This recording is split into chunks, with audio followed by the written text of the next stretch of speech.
that magical music. We love to hear it. Outnumbered overtime. Oh, cheek, baby. I hear that music in my dreams now, and I'm not even joking. That I have the best outnumbered anxiety dream. You do? Tell us. Oh, You can't figure out what. You have what? dress to wear? No, I woke up dream. at 11:53. Oh no! I did not done Wow. makeup on before the show, and I looked like Michael Jackson for some reason in my dream.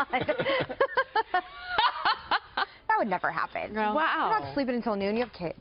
That's so true. Oh, that's one of the casualties.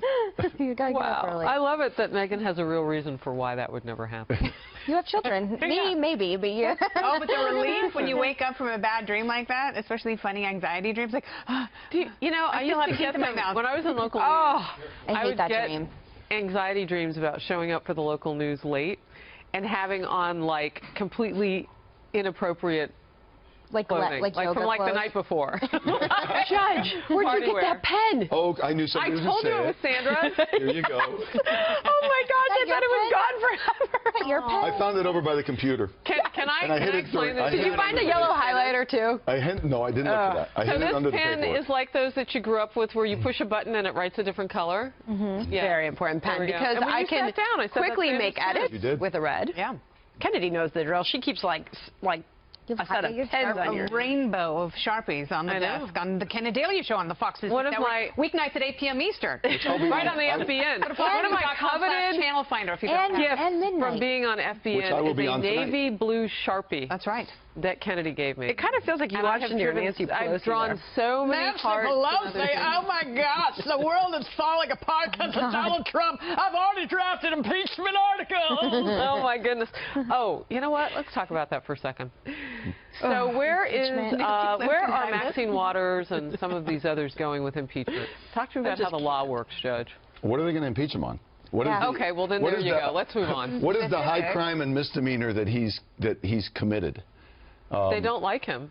That he won. Yeah, I get that, but what is the high crime? You know, Bill Did you hear Clinton. what she Bill called the Clinton perjured administration? himself. Maxine Waters, yeah, she's Yikes. Bill Rhymes Clinton- with bum But can bag. we also talk about the fact that an impeachment would very close to tear this country apart? I mean, it would be catastrophic for First of all- America, and, and it's so selfish. Here you go. The last time that we heard from Steve Bannon was regarding the media when he called the media the opposition party. And when Did he was do that? it on camera though? I think it was just a Still looking. statement, or he doesn't. He said give the media interviews. should be embarrassed and humiliated and keep its mouth shut and just listen for a while. Did you see George Clooney clap back at him? And He say said this was a on failed Wednesday. writer? Oh, George. Oh, really? I want you to quote this. He said, the media here is the opposition party. They don't understand this country. They still do not understand why Donald Trump is the president of the United States. Was he on camera?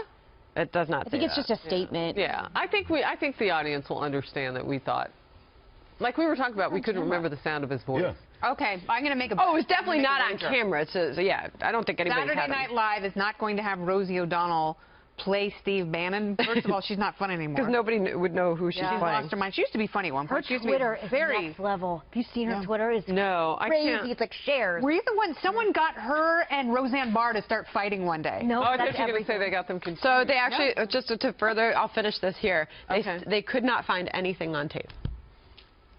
There you go. I can't remember the last time I saw him talking. Nothing of him on camera saying anything. It doesn't make sense. But, you know, now that he will be on stage with Reince Priebus at CPAC, there will be video of his voice and his feelings and opinions. And, you know, you're if talking Saturday SNL Night now? Live does, Okay. in fact, do an impression of him, hopefully. And I'm assuming they will not use Rosie O'Donnell.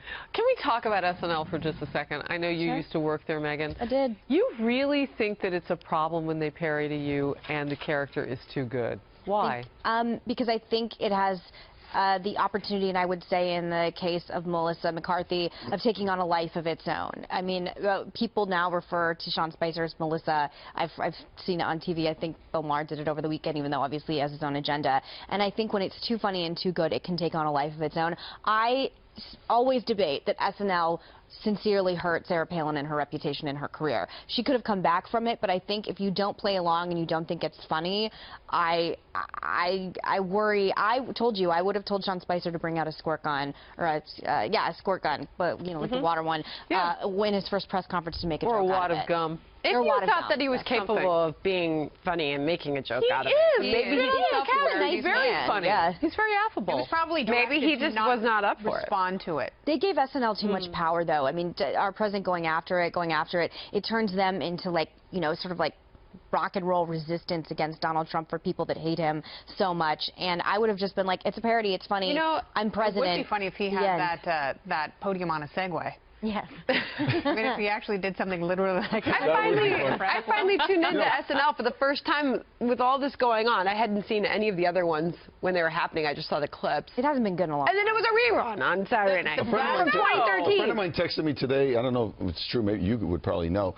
that a Spanish or a Brazilian paper actually, or television station aired the Saturday Night Live clip of Alec Baldwin doing Trump. As the real thing? The real Oh, Trump. gosh. No. That's ridiculous, though. I'm dying to find out if that's really true. The best political presidential impression that Saturday Night Live has done over the years, and Daryl Hammond was amazing as Bill Clinton, but the funniest still to this day is Chevy Chase as Gerald Ford. Yeah. Because he when he didn't would bang his head on everything. Fall down. and he didn't in any way try and look or sound like the president. And that's what made it so completely ridiculous. 'Cause Remember, it was he broke his arm doing I the want to pull impersonation this when off he the dropped live the chat. podium. Oh, my. Because When he Kennedy, people loved what you said about Betsy DeVos in terms of going up against the president about ripping the transgender legislation and kicking it back to the states. CTAE says if Donald Trump does not listen to DeVos, his education secretary, on how the bathroom ban can affect schools, what else will he not listen to her on? Interesting. Yes. And there are a number of issues. And, That was his interesting, not mine. Yeah, but this is why you see how important it is for these people to have domain over their various departments. Well, reportedly, Because that's why some are leaving. As we know, is a big picture thinker, and he delegates the specifics to people like this. And, you know, even though the left fetishized several of the issues during the confirmation process and really disregarded some of the more important issues and, you know, didn't ask more pressing questions that we needed answers for, you still end up with a half-stocked cabinet. If the reports are correct on this, and I mean, they're widespread, I just want to know how deep they go in sourcing.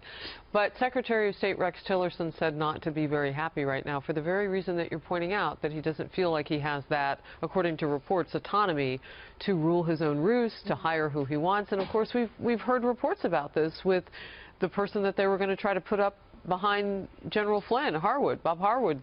Well, you know, he said he's leaving for his family. I totally believe that, but there are also reports behind the scenes that he was not happy about the fact he couldn't hire his own staff. You saw what happened with the HUD secretary over the weekend, Ben Carson. His #1 person let go because she had written something negative, very negative about the president. But he was told, he said he was out at a meeting, at a lunch meeting, and he was told on a cell phone what had happened. Yeah, that she'd been fired. I mean, and again, and Megan, you can attest to this, having been through this process so many times. This is a very young White House.